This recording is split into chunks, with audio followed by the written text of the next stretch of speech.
السلام علیکم۔ جب ہم اللہ کو پکارتے ہیں اللہ تعالیٰ ضرور جواب دیتے ہیں۔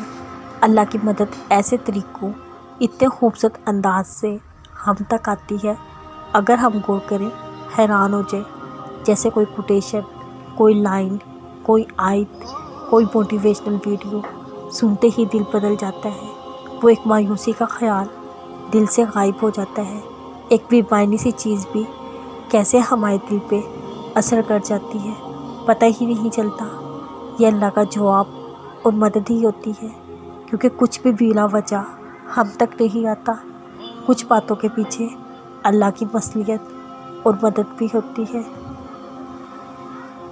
جو کوئی نہیں دیکھ سکتا وہ اللہ دیکھ رہا ہوتا ہے، اللہ پاس ہوتا ہے، اللہ آنسوؤں کا درد دیکھ سکتا ہے۔ جو دل زمانہ ٹھکرا دیتا ہے اللہ اس کو سنبھال لیتا ہے۔ اللہ کو دوست بنا لو۔ رات کی تنہائی میں جو باتیں دل پہ چھپتی ہیں وہ باتیں یہی دوست سنتا ہے۔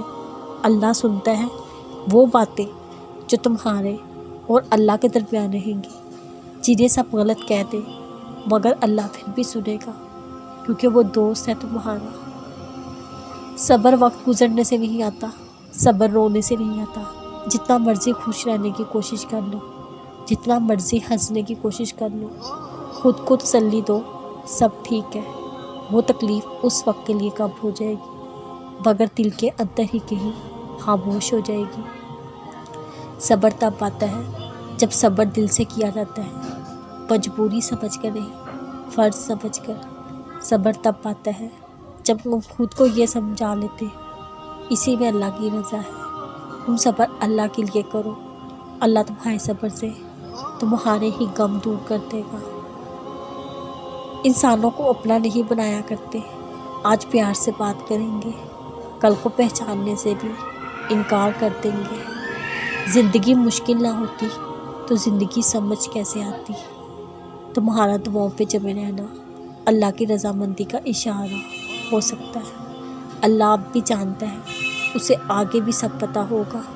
تم جس حال سے گزر رہے ہو، کیسے پہنچے ہو یہاں تک کہ اسے سب خبر ہے۔